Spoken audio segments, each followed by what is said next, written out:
All right, ladies and gentlemen, how you guys doing today on this Thursday, May 27th, 2021? Thank you for joining me here tonight for another metallic episode of Music of Destruction. Bringing you guys the very best in metal-related content right here on YouTube on one of the only metal channels you'll need. If you missed anything in the past week, click that eye in the upper right corner of the screen. Get caught up on all my latest videos. I would sincerely appreciate it. If you want me to review anything, make suggestions in the comments section. I will get to your requests. I have a lot of bands to cover, a lot of metal albums I've been getting in the mail. I got a collection update coming for you in a short later on tonight. But yeah, make suggestions. No slam, deathcore, metalcore, or modern tech death. I don't enjoy the genres. Remember, subscribe, turn on the bell so you don't miss anything. You're looking at one of the hardest working metal channels on YouTube, bar none. No one's going to quite give it to you the way I do here at Music of Destruction. So welcome to Top 15 Thursdays here on the channel once again, and tonight we are going to the Ukraine for my top 15 Ukrainian metal bands. This one was a very difficult list to put together. Ukraine does have some great acts, but a lot of them are very obscure, and I had to really dig to find bands that I've heard before, bands I'm currently listening to put into this list. This is a country that I'm very excited to talk about on tonight's episode, so without further ado, let's just get into it. Coming in at number 15, Until My Funerals Began with False Horizon, released in 2013 on Silent Time Noise Productions. This is funeral doom metal with a very bleak outlook and sorrowful atmosphere. All the elements of funeral doom are intact here with a very rawer production. It's not super clean, and it's very sorrowful and melancholic and very dark and surreal stuff going on here, and it's definitely an album you're going to want to check out if you enjoy this genre. Number 15, Until My Funerals Began, False Horizon.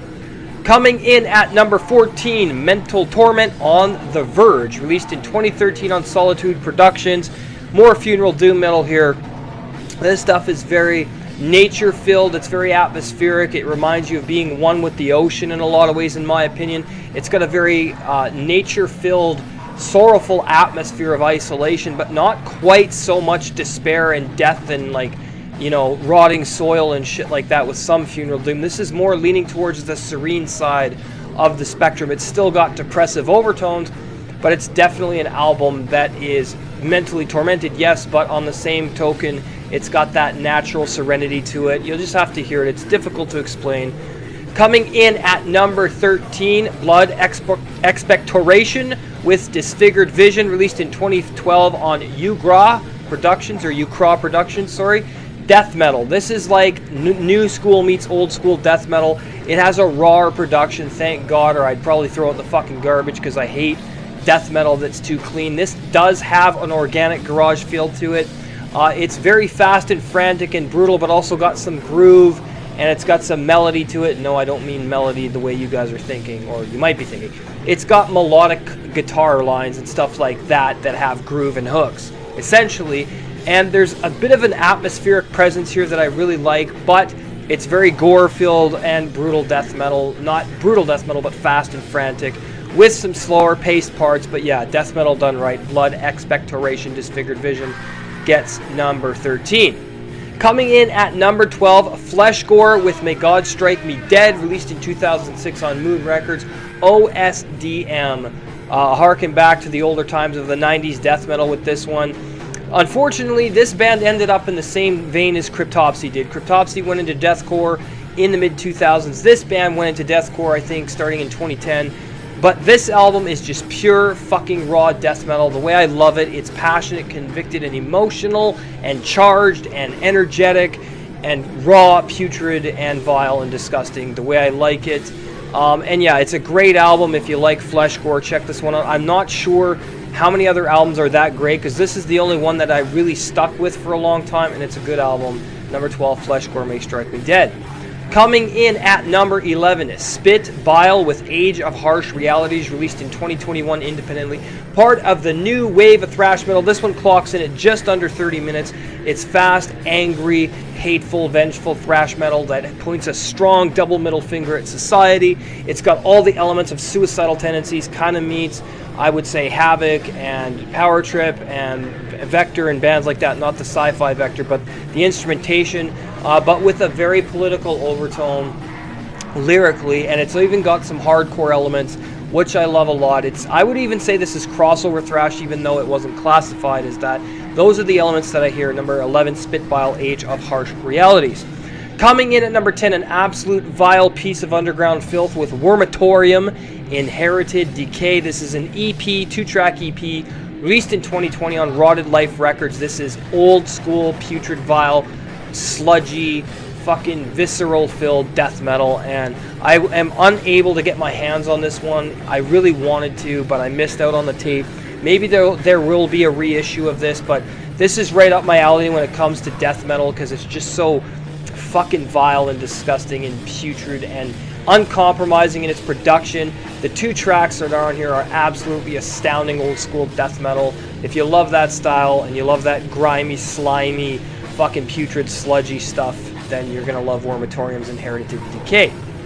Coming in at number 9, Crypt of Silence with Awareness Ephemera, released in 2016 on Solitude Productions. This is doom death metal, a very occult, mystical atmosphere on here. It's very ancient sounding, and it's harkening back to the ancient times of yore with this one.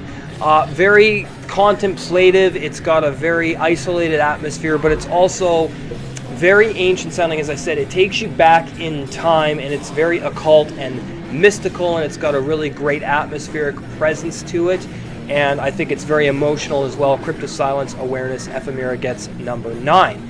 Coming in at number 8, a Ukrainian legend with Drutk, I believe is how you say it, with Forgotten Legends, released in 2003 on Supernail Music. This is nature-filled black metal, isolated, cold, desolate, but also very serene and peaceful, contemplative, and just completely primitive and separated from humanity, which is the atmosphere you're going to get with this album. And Drutk know how to do this properly.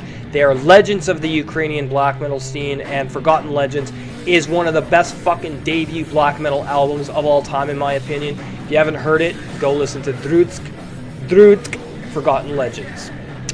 Coming in at number 7, Grom with Sacrilegium, released in 2008 on Propaganda Records. Hateful, misanthropic black metal with some anti-Christian satanic elements. Fast, but also slow and melancholic at the same time. Very raw, visceral, and just like raw hate packed into a fucking tape. And I really want to find this, because Grom is a great fucking band, and Ukraine definitely produces some amazing black metal. Grom's Sacrilegium gets number 7.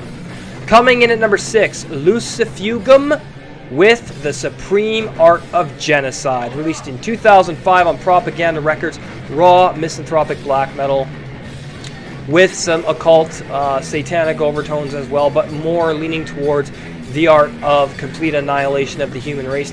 It's fast, but it's also very melancholic and very hateful and depressing sounding. It's raw, and those guitars sound like buzzsaws, and the vocals are fucking amazing from Lucifugum. I know a lot of people may not be able to get used to the vocal style here or even the production, but this is lo-fi, underground, fucking hateful black metal the way it should be. Lucifugum's The Supreme Art of Genocide gets number 6. Coming in at number 5, Selvmord in Limbo, released in 2005 on Esigir Mond Productions. This is depressive black metal. It's not labeled as DSBM, but it's definitely a purgatorial, atmospheric, psychedelic, surreal black metal album with a lot of grayness, a lot of morbid decay and stillness and contemplation and suicide, essentially, with misanthropy. It's got some faster parts that harken back to traditional black metal, but it's definitely got the DSBM atmosphere. Absolutely awesome. Selvmords in Limbo gets number 5. Coming in at number 4, the misanthropic Apathy, Escort by Nights, released in 2011 on Depressive Illusions Records. Misanthropic, hateful black metal, raw, primitive, uncompromising, not concerned with palatability, not concerned with notoriety, as underground as it fucking gets. Very raw, very stripped back, primitive, and painful, tortured fucking vocals and riffs is what you get with the Misanthropic Apathy, Escort by Nights. I'm going to try and find this because I would love to do a cassette review of this. I've been on a cassette kick lately and a vinyl kick. I'm getting a lot more stuff coming, but yeah, this is one of those albums I hope I can find. It's amazing. Number 4, the Misanthropic Apathy, Escort by Nights.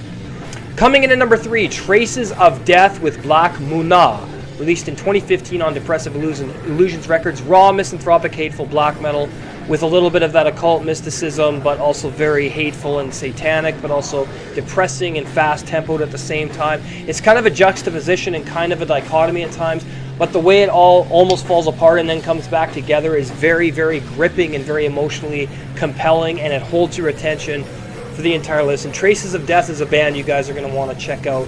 Make sure you check out Black Monoff and Traces of Death number 3.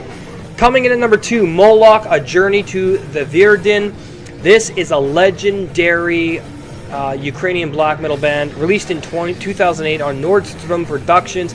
Raw, hateful black metal once again, but got a natural, nature-filled atmosphere, but also one that's very separated from humanity. It's very anti-human, but also very serene at the same time. So it's kind of upbeat in parts, but very depressing in other parts. And this is a very contemplative record that will hold your attention and have you thinking about every vision and emotion that the band is displaying here. And this is a great album, number 2, Moloch's A Journey to the Virdin.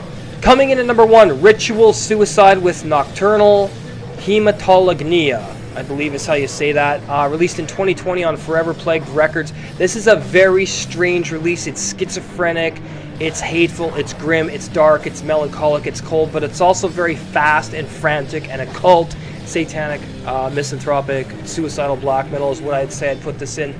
But not satanic in the way of deistic worship, more of in the individual worship of the self type thing, more like falling in with LaVey's ideology and stuff. If you read the lyrics, you'll know what I'm talking about. This is very obscure, very different sounding black metal with some psychedelic overtones to it and a very unique strangeness that you just have to listen to. Vocally, it's one of the most surprising albums I've heard from a black metal band. Yeah, Ritual Suicide's Nocturnal Hematolognia, or Telagnia, gets number 1. Alright guys, there you have it, another top 15 in the books here on Music of Destruction. Hope you enjoyed the premiere tonight. If you're new, hit the subscribe button, turn on the notification bell for notifications. Twitter and Instagram, Music of Destruction. My Teespring store, teespring.com/music-of-destruction. All my merch is there. I know I got to make some new designs this weekend. I will be doing that. I've been very busy.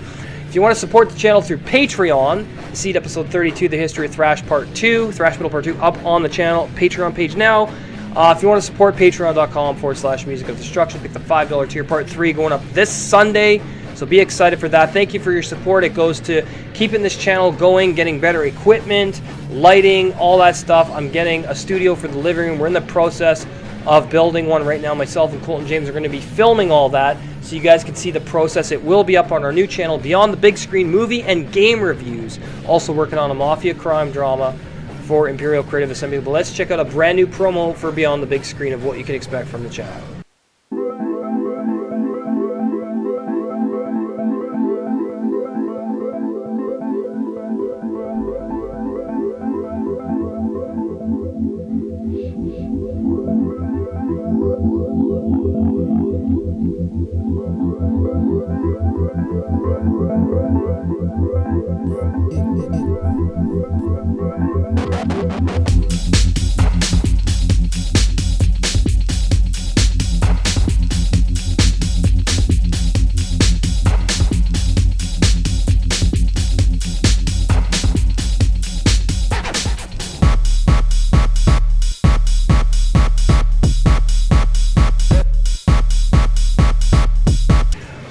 And we are back. Thank you guys for watching. Subscribe, like, comment, share the video. Have an awesome night. We will see you for Metal Album Warfare Fridays. Take care, guys. See you guys in the next video. Bye for now.